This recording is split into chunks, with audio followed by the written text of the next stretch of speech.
All right, we're back right now at 47 past the hour. Manufacturing industry lost another 19,000 jobs last month. Third straight decline in factory jobs. And our next guest says, not really any surprise to her, the manufacturing is under more pressure than most people realize. Lynn Tilton, president and CEO of the private equity firm Patriarch Partners, manages more than $5 billion. It's a pleasure to have you with us. I know you don't do a lot of TV, so we're honored to have you here today as well. It's my pleasure. Now, we were talking about temporary employment before and how that has been impacted in this latest report.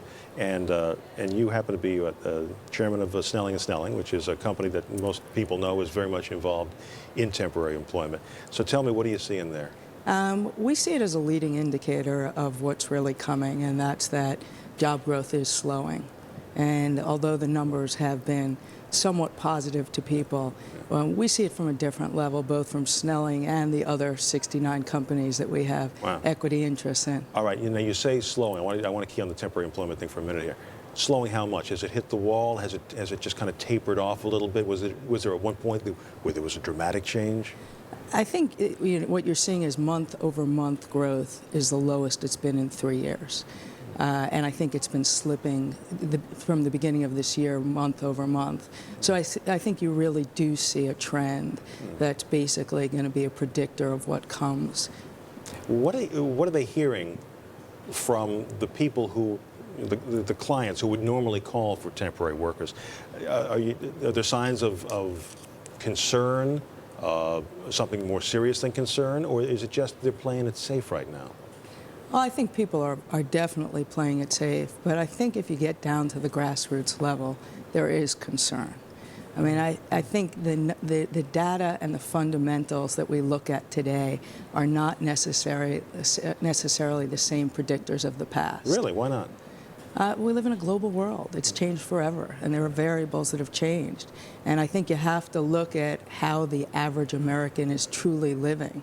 And I think one of the important pieces of data that nobody talks about is real dollars. In 1970, if you were making $48,000, today, 25 years later, or 26 years later, is that $44,000. I mean, the average American has a negative savings rate of 5.2%. And 25% of all mortgages in the next 2 years could double in rates, negating equity levels where everybody's money is in their homes.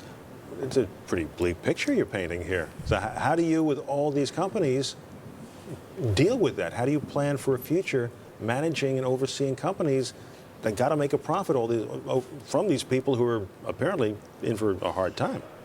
I think what we try to do is create jobs. We try to create jobs, and we're trying to build a bridge between the East and the West to keep American industry alive. It basically comes down to that, though.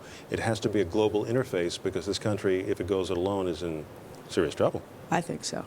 I mean, I think you actually have to weave a tapestry of East and West, and that basically the bridging of the world is really what's going to keep U.S. industry alive. But how does manufacturing in the U.S. compete with wage scales that are absurdly low compared to it, and production costs that are much lower? It doesn't. So what you really have to do is create manufacturing and distribution and marketing arms that bridge the manufacturing. And you have to have a global stance. You have to have factories overseas, and you have to basically bring in just in time from the U.S. and long lead time from overseas. Is U.S. business doing that well now or not? I think we're getting better at it. I think we're realizing that survival is the noblest of our causes. Not a bad one, I agree with that. Only about 30 seconds left here. Of all the companies, which one is doing the best right now? Oh, American La France is at least coming back the best, which is a 175-year-old fire rescue company. Oh, yeah. Any kid who knows anything about fire trucks knows what that is. So, yeah.